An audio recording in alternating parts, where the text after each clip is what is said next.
आजाद साहब जम्मू कश्मीर का नेता कैसा हो?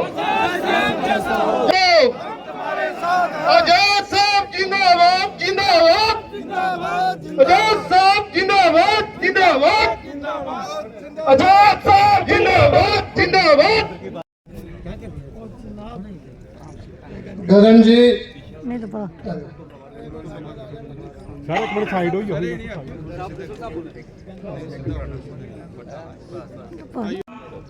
गंगा सिंह चेप जी हमारे प्रिय नेता को पगड़ी अर्पण कर रहे हैं, पगड़ी पहन दे रहे हैं, जो भी हमारे जम्मू के गौरव की शान है।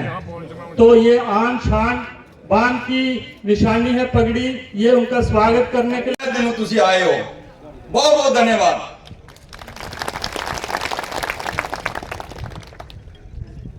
मैं सबसे पहले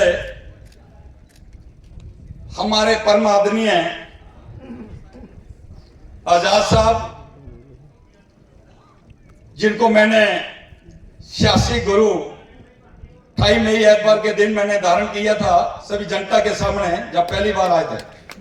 मेरे माननीय परम आदरणीय मेरा मुर्शिद, मेरा गुरु सियासी जनाब गुलाम नबी आजाद साहब, मैं नारा लगाऊंगा, जनाब गुलाम नबी आजाद साहब, जनाब गुलाम नबी आजाद साहब।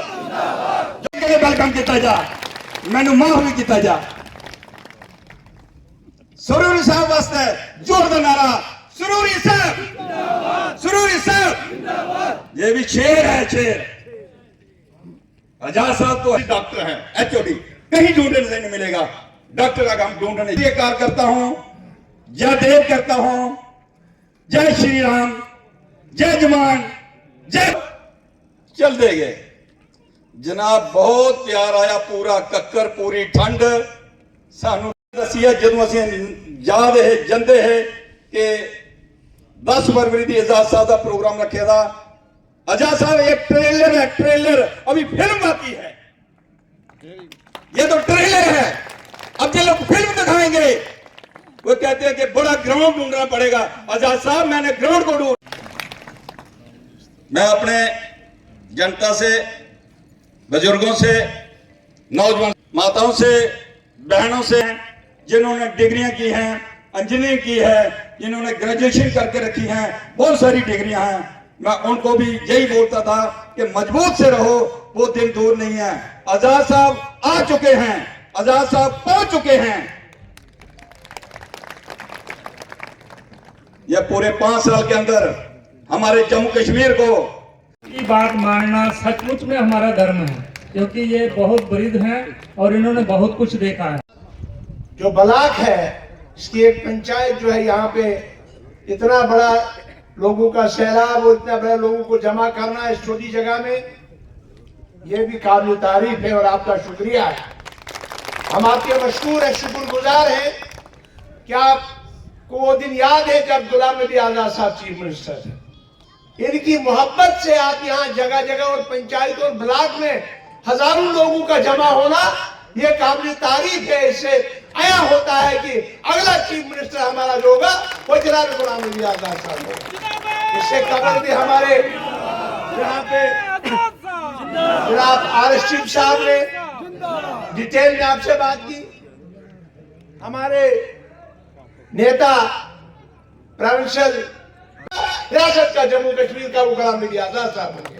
इसके साथ हमारे यहाँ अबरोल साहब डिस्ट्रिक्ट प्रेसिडेंट, हमारे आप सब लोगों को और उस शख्सियत को जिसको आप सुनने के लिए यहाँ आए, आपने डिटेल से बातें सुनी। यहाँ पे महेंद्र जी यहाँ पे डिटेल से आपने यहाँ बातें सुनी और आया करके सुनी कि जो आपको हमारे साथियों ने 1-2 घंटा पहले यहाँ पे स्पीचें की, इसमें उन्होंने आपको हर चीज बताई। आज लोग परेशान क्यों हैं, आज मुश्किलात में क्यों हैं, आज हमारे नौजवान दरबदर क्यों हैं, आज हमारे नौजवान ड्रग्स की तरफ क्यों जा रहे हैं, इसकी वजूहात क्या है। आज बिजली का किराया क्यों ज्यादा है, आज प्रॉपर्टी टैक्स क्यों लग रहा है, आज राशन गैप क्यों हो रहा है, आज रोजगार गैप क्यों हो रहा है, आज हमारे नौजवानों को रोजगार क्यों नहीं मिल रहा है। ये हमारे लीडरशिप में कमी है, हमारी सरकार में कमी है। आज बाबू की सरकार है, आज लोगों की कोई मानता नहीं है, आज लोगों की कुछ चलती नहीं है। अभी रतन लाल जी कह रहे थे यहाँ पे हमें बिजली की समस्या है। 20,000 मेगावाट बिजली हमारी रियासत जम्मू कश्मीर में तैयार होने जा रही है। बुरसर का प्रोजेक्ट, बकर, करते, कीरू, रिटले जो आजाद साहब के दौर में शुरू हुए थे, चालू हुए थे, जहां हजारों नौजवानों को लगना था, आज कोई नहीं लग रहा। एक पार्टी के लोग लग रहे हैं वहां पे। ये कभी हमने नहीं देखा पिकेट चूज करके ऐसा कुछ हो रहा है। आज सब लोगों को रियासत जम्मू कश्मीर के लोग सब परेशान क्यों हैं? बगैर मजहब मिलत परेशान है। आज वो चाहते हैं हमें वो दौर आ जाए जिस दौर में गुलाम नबी आजाद साहब रियासत के चीफ मिनिस्टर थे। आप जितनी बजरी लेना चाहते थे ले सकते थे, आप रेत जितनी उठाना चाहते थे उठा सकते हैं। आज आप अपने इलाके की सेल नहीं उठा सकते हैं, आप अपने इलाके का पत्थर नहीं उठा सकते हैं। उसके लिए भी हजारों लाखों रुपया आपको देना पड़ता है। फिर आप उस सरकार को फिर जिताएंगे? कहाँ है वो लीडर जिन्होंने मास्टरों पे भी कमीशन खाई? कहाँ है वो लीडर डिप्टी चीफ मिनिस्टर बनने के बाद पूरा तबाही कर दी? आज आपकी यहाँ कोई कमी नहीं होनी चाहिए। मैं माने यहाँ पे आजाद साहब ने उनको आसमान पे चढ़ा दिया और आज आप देख रहे हैं जितने चीफ मिनिस्टर हैं सब करप्शन में इन्वॉल्व है। एक चीफ मिनिस्टर है जो रियासत जम्मू कश्मीर में रहा, गुलाम नबी आजाद साहब। कोई भी मुझे बताए, कोई भी जानकारी में है, कोई भी कह सकता है कि आपने ये गलती की, कोई नहीं बता सकता है आपने कहीं पे रिश्वत खाई, कोई नहीं बता सकता है आपने हिंदू और मुसलमानों में तमीज कर दी। गुलाम नबी आजाद साहब वो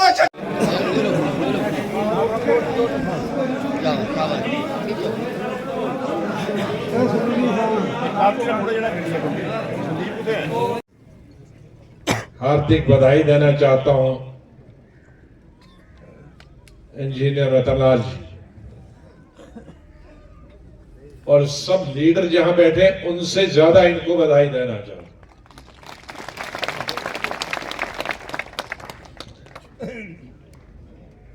फातिमा बैठो। तो बधाई इसलिए देना चाहता हूं कि बाकी जितने भी हमारे डाइस पे, कईयों के मैंने नाम लिए, कई छोड़ गए, काम कर चुके हैं मेरे साथ या नई पार्टी में, लेकिन इन्हें 6 महीने पहले ये रिटायर हुआ तो रिटायरमेंट के वक्त ही पहली पब्लिक मीटिंग कर दी इन्होंने। पब्लिक मीटिंग में ही ज्वाइन किया। वरदा कई लोग कहते हैं मैं नया नया हूं, मैं राजनीति में नहीं था, मुझे भाषण करना नहीं आता, तो इतना इन्होंने ज्वाइनिंग भाषण करने से ही शुरू किया। और एक अच्छी बात लगी कि सभी धर्मों के लोग उस वक्त थे जैसे आज। उसमें हमारे हिंदू भाई भी थे, सिख भाई भी थे, लबाना भाई थे, हमारे गुजर भाई थे, बकरवाल भाई थे, अपर कास्ट, दलित, ब्राह्मण, राजपूत, सब गांव देहात के, सब शहर के सब लोग थे और शहर में मीटिंग की। और अभी 6 महीने के अंदर ही दूसरी मीटिंग देहात में भी कर। और तीसरी बात, उसके लिए बहुत ही हार्दिक बधाई देना चाहता हूं कि मैंने आते ही सब अपनी पार्टी के लोगों को बताया था कि घर घर जाओ। तो अगर कुछ चंद लोग स्टेट में घर घर में जा रहे हैं, उनमें रतन लाल जी एक आदमी है जो घर घर, कम से कम शहर वाला इन्होंने घर घर खत्म किया जाके अब देहात शुरू करेंगे। अब अबरूल साहब की मीटिंग है, उसमें बताएंगे ना, उसमें बताएंगे दूसरा आदमी है।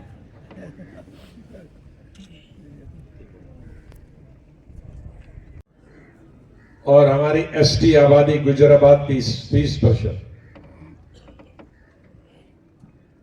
वो काम कर रहा है डट के, वही हाउस टू हाउस। तो उसने मुझे पिछले साल बताया कि आप मेरी कॉन्स्टिट्यूंसी में आप एक दिन पब्लिक मीटिंग आओगे तो 1000 होगी, 2000 होगी, लेकिन मैं डेलीगेशन लगाऊंगा वो 15,000 हो गए, क्योंकि मैं कोई 80 डेलीगेशन मिलाऊंगा तो एक एक डेलीगेशन में 400, 500, 300 होंगे लोग, तो ज्यादा बेहतर है। तो मैं सोचता था कि ये गुज्जर लीडर है, सब गुज्जर है, और शाम तक 70-80 डेलीगेशन मिलाए गया था मैं 2 घंटे के लिए, 8 घंटे लगे। उसमें 95% जो थे वो कश्मीरी थे, गुज्जर 2-4%। तो मैंने हर डेलीगेशन से पूछा, आप कश्मीरी हो तो ये जो हमारा लीडर है, ये गुज्जर भाई है, तो आप कैसे इनके साथ? कहा जी हमें लीडर चाहिए हमारे लिए। 50-60 साल से हम लीडर चुनते हैं उनके लिए। वो सब हमारी बरादरी थे, कश्मीरी के, चुन के जाते थे। 6 महीनों में उन्होंने घर बनाए जम्मू दिए श्रीनगर में, तो गर्मियों में जम्मू रहते, श्रीनगर रहते थे, और फिर 1 साल के बाद उन्होंने बनाया जम्मू में, तो 6 महीने वहां रहते हैं और हमें पता ही नहीं हमारे लीडर कौन है। ये आदमी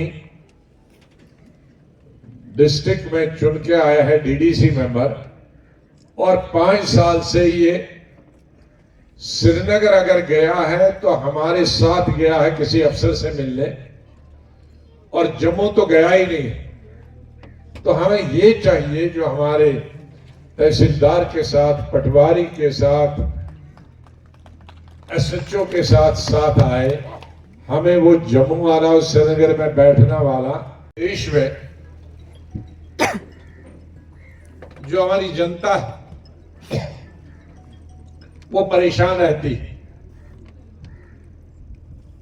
एमएलए चुन के महाराष्ट्र का आएगा, गांव का, बंबई में घर बनाता है, अनमैरिड होगा तो बंबई में शादी करेगा, फिर वहीं रहेगा, फिर बच्चे पैदा हो जाएंगे, उनको दाखिला बंबई में देगा, और फिर वोटरों के पास जाएगा इलेक्शन। अब वोटर 1000 किलोमीटर से कहां ढूंढेगा उसको बंबई? यही बंबई में होता है, यही लखनऊ में भी होता है। स्टेट इतनी बड़ी है, बात लखनऊ में एमएलए बन गया, घर बना लिया, बच्चे वहां। यही बिहार में होता है, पटना में, यही कर्नाटक में होता है, यही हैदराबाद में होता है। तो सब लीडर जो देहात के होते हैं वो सब शहरियों से भी ज्यादा शहरी हो जाते हैं। और हमारे जो गांव की समस्याएं होती हैं वो समस्याओं का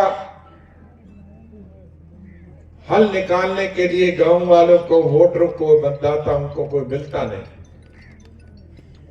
आज हमारे स्टेट में सबसे ज्यादा पॉपुलर, सबसे ज्यादा मशहूर अगर किसी अपनी कॉन्स्टिट्यूंसी डिस्ट्रिक्ट एरिया में होगा वो सरोड़ी साहब। सबसे ज्यादा गांव फिरने, घर घर फिरने, शादी वहां, बीमार वहां, वो हमारा हिंदू मतदाता हो, मुसलमान हो, वो बैकवर्ड हो, फॉरवर्ड हो, दलित हो, एसटी हो, लीडरों से खुश नहीं रहते, क्योंकि लीडर हाथ में नहीं आते। तो आज ऐसे लीडरों की जरूरत है कि जो उनके घर घर पहुंचे, उनके गांव में पहुंचे, उनके कस्बों शहरों में पहुंचे। समस्याएं और बढ़ गई हमारी 10 सालों में। पहले हमारे प्रतिनिधि, हमारे चुने हुए विधायक चाहे कम ही मिलते थे, लेकिन तो भी साल में 1-2 चक्कर कुछ तो ज्यादा और कुछ कम गांव में जाते थे देहात, फिर लोग उनके पास आ जाते थे, अपनी समस्या सुनाते थे। लेकिन आज इलेक्शन नहीं हुए कई सालों से, ऑफिसर, मैं ऑफिसर को दोष नहीं देता क्योंकि उनका काम गांव में जाकर विधायकों का काम करना नहीं है, उनका काम फाइलों को देखना। लोकतंत्र में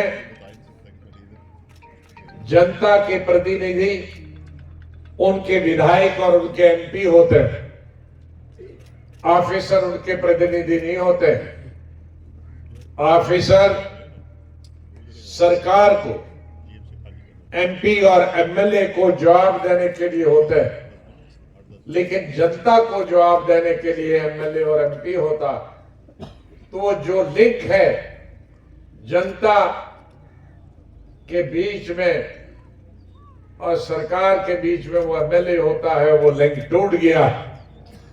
इसलिए आज हमें अगर डॉक्टरों की कमी है तो किसको कहें, अस्पताल की कमी है तो किसको कहें, दवाई की कमी है तो किसको कहें, स्कूल की कमी है तो किसको कहें,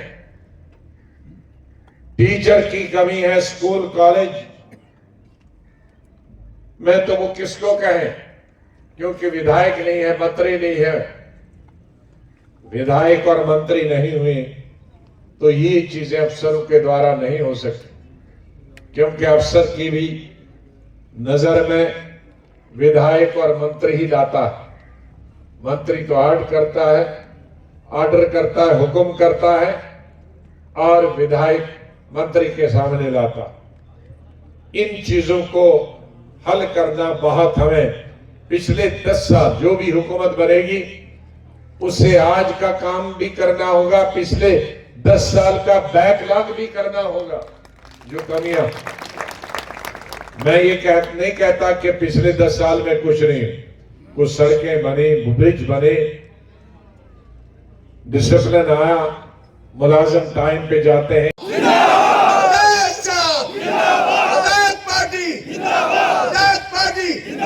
हिंदू मुस्लिम सिख और बेरोजगारी बहुत होगी, बेरोजगारी पढ़े लिखे लोगों की भी हुई, बेरोजगारी मजदूरों की भी हुई।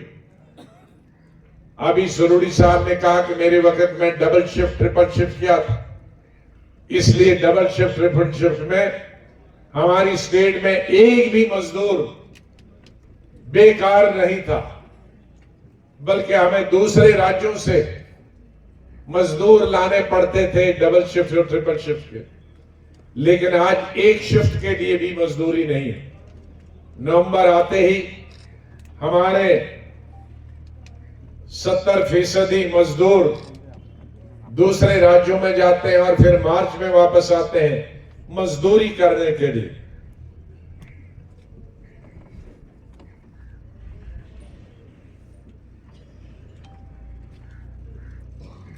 तो हमें यहां इस तरह के काम करने हों।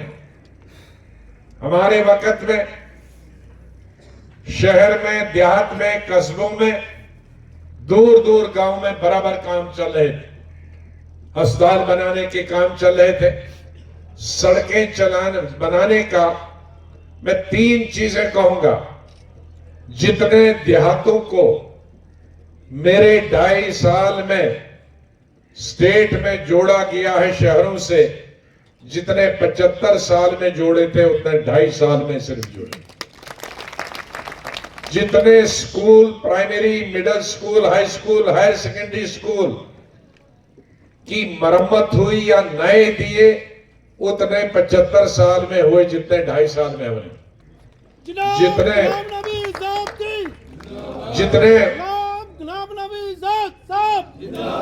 कैप्टन साहब, जितने मेडिकल कॉलेज,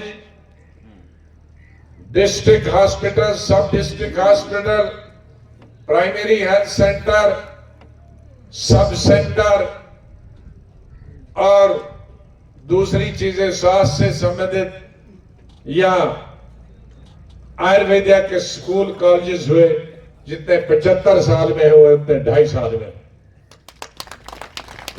तो ये जितने तहसीलें, पटवारे, नियामतें बनी, कभी नहीं बनी। अब मैं नाम नहीं लेना चाहता हूं, लेकिन उसमें भी कुछ नहीं हुआ, मिली जुली सरकार।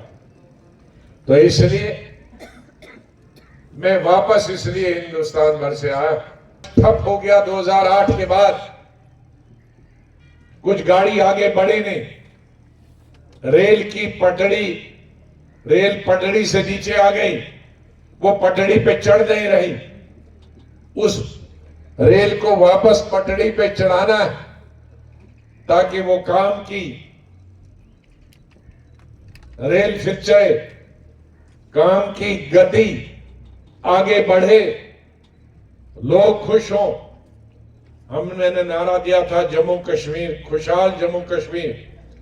खुशहाल जम्मू कश्मीर का मतलब है सबके, गरीब के, शहर में रहने वाले, देहात में रहने वाले, कस्बों में रहने वाले गरीब लोगों के होंठों पे खुशी हो, मुस्कुराहट, किसी के आंख में आंसू न होए, प्यार से रहे, मजहब के नाम पर, धर्म के नाम पर जंग न हो, नफरत को खत्म करें, सभी लोगों को के साथ न्याय होए, उतना ही न्याय हो जाए, उतना भी उनको, और जम्मू सूबा के लोगों के साथ भी उतना ही न्याय हो।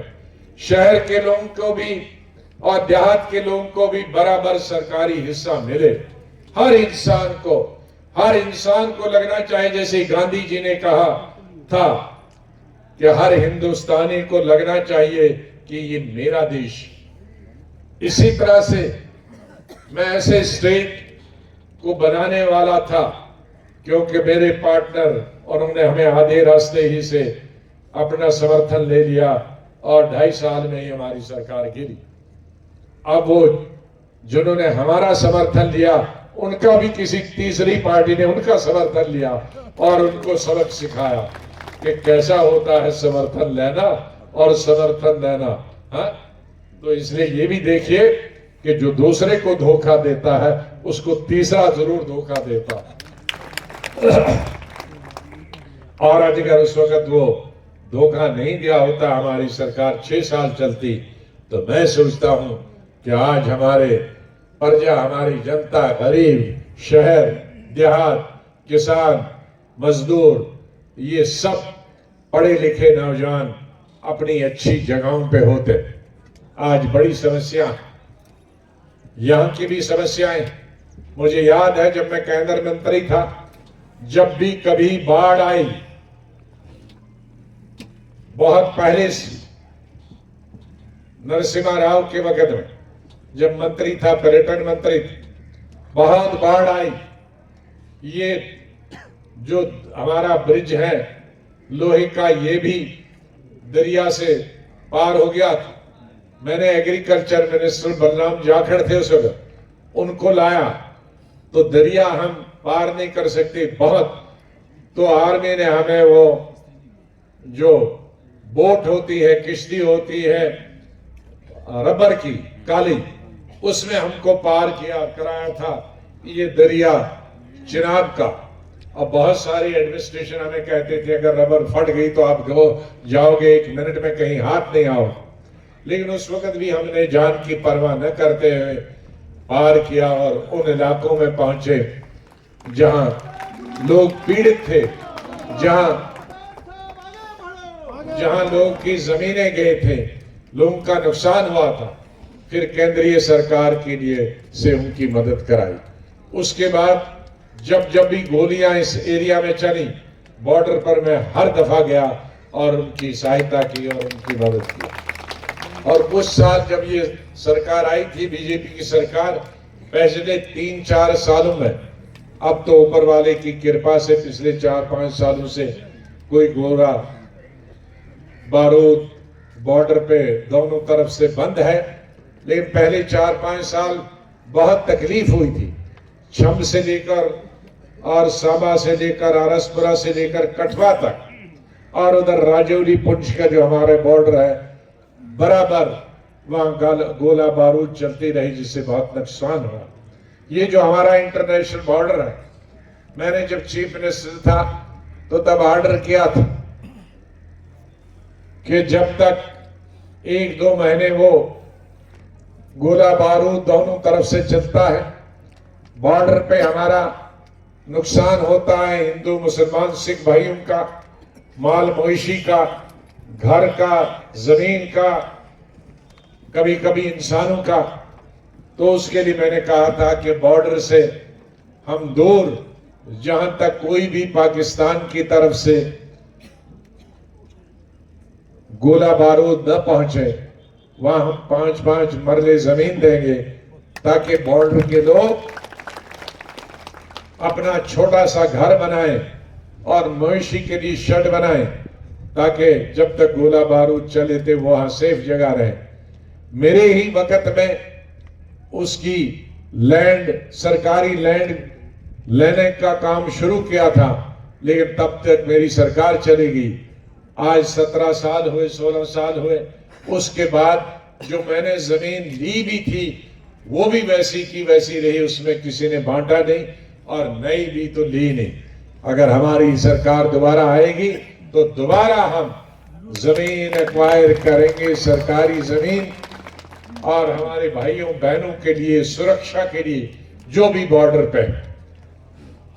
पे स्पेशल फायदा उठाया था कि मैं पर्यटन मंत्री था, तो ये आज जहाज़ों में आप जब आते हैं तो ओपन किया, तो मैंने मेरी कैबिनेट में ले गया अपना कि एक ही जहाज़ जो पुराना चल रहा है वो कभी स्ट्राइक करता है और फिर 2 महीने ठप होता है, तो जितने जहाज़ आए, तो लिबरलाइजेशन पॉलिसी मैंने लाई मेरी। तो इसी तरह से हर मंत्रालय में कोई नई पॉलिसी, लिबरल पॉलिसी, जिसको उस पॉलिसी को आज दुनिया में, और आज के हमारे प्राइम मिनिस्टर भी उस पॉलिसी को चला रहे हैं, लेकिन क्रेडिट उन्होंने नरसिम्हा राव जी को दिया। इसलिए मैं प्रधानमंत्री जी का आभार करता हूं कि चाहे वो दूसरी पार्टी होने के बाद भी उसका जो काम जो देश के हित में था वो रिकग्नाइज किया।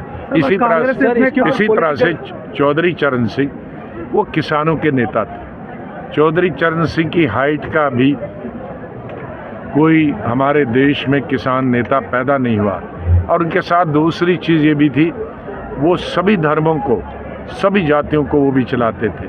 तो किसानों के लिए अगर उनको रिकग्नाइज किया, उनके लीडर को, किसानों के, ऐसा नहीं किसान ही उनको लीडर मानते थे, हम सब लीडर मानते थे, लेकिन विशेष रूप से किसान के नेता रूप में उनकी पहचान थी। तो किसानों का मन ये बढ़ाने के लिए और कि उनको रिकग्नाइज के लिए चौधरी चरण सिंह जी को भी दिया, ये भी बहुत अच्छी। पॉलिटिकल डिबेट भी इसके ऊपर शुरू हो गई है। कांग्रेस कह रही है कि ये, देखो आप, कांग्रेस जो कहती है उनको कहना, मैं तो ना, सुनिए ना, मैं कांग्रेस हूँ ना बीजेपी। मैं हमेशा बीजेपी जो गलत बात करती है मैंने कही कांग्रेस जो ठीक करती है उसको क्रेडिट। उस वक्त वो कांग्रेस के थे, मैं भी कांग्रेस का था, लेकिन मनमोहन उसने किया वो policy, liberalization policy, economic policy, उससे आज देश में भला